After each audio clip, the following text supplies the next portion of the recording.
Hi everybody, I'm Bree the Plant Lady, checking in with a video all about what's blooming in my Zone 7 Central North Carolina garden right now in the middle of December as we lead up to the beginning and official start of the winter season with the solstice. Well, obviously I'm here posing with a camellia, one of my favorite winter blooming plants. This happens to be Camellia japonica Tama americana, one of many in the Tama series that are distinguished by those incredible white edged petals. And I was thinking it's a little bit early, but to be honest, as I went back through my photo catalogs, it's always flowering right now in the middle of December. I kind of consider it to be one of my favorite solstice flowers. Of course, there's lots of camellias in bloom right now. Many with that variegated edge that just happens to be something that I really am attracted to. This is Irrational Exuberance. And over here we've got Saharda Ho. I mutilate that name every time. That flower is a little worse for wear. Here we've got Crimson Candles starting much earlier than normal. And one of my all-time favorites, this is Roma Resorta, an old Italian variety from the mid-1800s. So the next plant that is flowering right on schedule is the Chinese winter sweet, or Chimonanthus praecox. And this is a plant that you always smell before you see because the flowers aren't super showy, although once you get up close on them, they're actually quite pretty.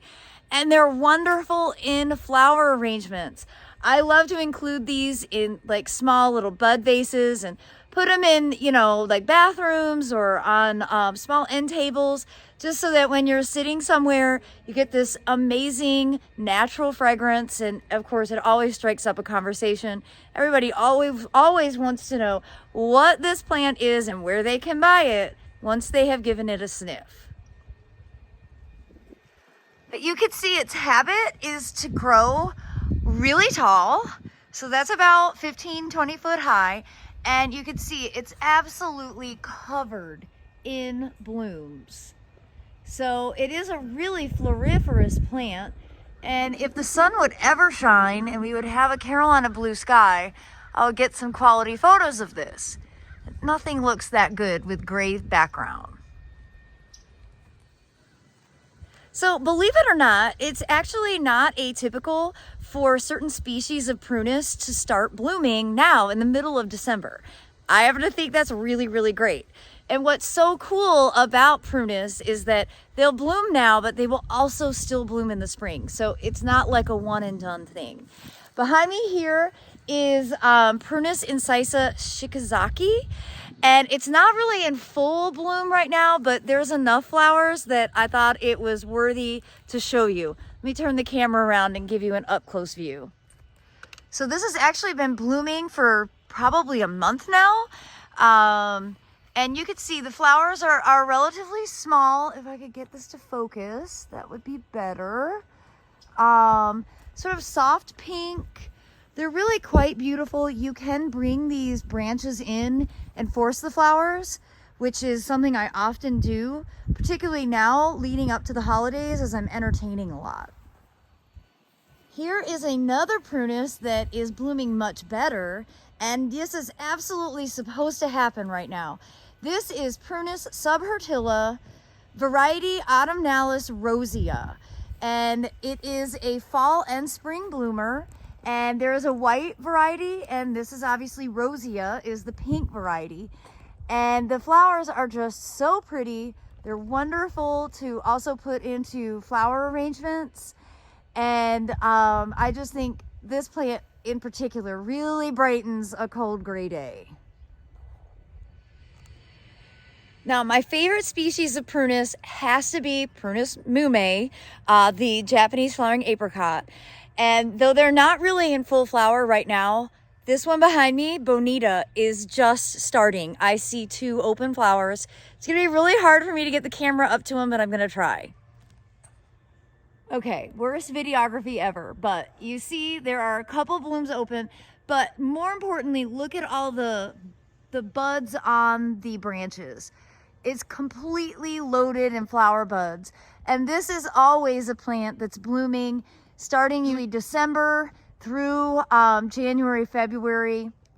Really, Prunus mumes, it'll depend on the climate. Like if you're exceptionally warm for a while, they get started a little early. And they're a really great plant for zones 6 through 9. Don't worry, you'll see plenty of videos where this is the plant that I go completely bonkers over. Probably, I would say maybe by next week, we'll have a bunch more blooms open. In yesterday's video, I featured forsythia for its fall color. Today, I am featuring forsythia because it's in bloom right now in the middle of December. And I have to say, I am especially charmed by it. You know, obviously forsythia is mostly a spring bloomer, but I think that this is not all that uncommon for gardeners in the Southeast, and especially now, like our climate just isn't nearly as like reliable as it used to be. So I would expect that this will happen more and more with plants. You might be a little surprised by things that are blooming much earlier than they used to, say 20 years ago. And forsythia definitely falls into that category. And I think it's a really terrific plant. I'm certainly going to be bringing these in for holiday flower arrangements because once the buds are established, these also are really easy to force inside, and you know, just provides really dynamic, beautiful color right from your own garden.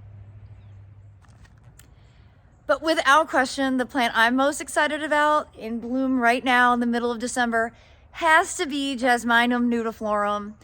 Usually this is one that, again, is blooming in January, but it's exceptionally early this year. And I featured this in my weekly garden tour about 2 weeks ago, and there were nearly as many flowers open. And so I thought this would be a great plant to end this, you know, mid-December flowering video because you can see over the course of a few weeks, it's just continued to look better and better. Well, I hope that you will be inspired by these choices. I tried to keep it short and didn't get into all the cultural information. You can Google any of these plants and find out whether it'll work for you, sun, shade, dry, wet. Most of these plants are really well adapted, particularly here in zone 7. And, you know, I garden in mostly full sun, so that's a pretty good indication. And once established, all of these plants are really, really low maintenance. They don't need a lot of water. I don't do a lot of pruning. Well, I appreciate all of you tuning in. I hope you'll subscribe and look for another video tomorrow. Thanks so much for watching, everybody. Happy gardening.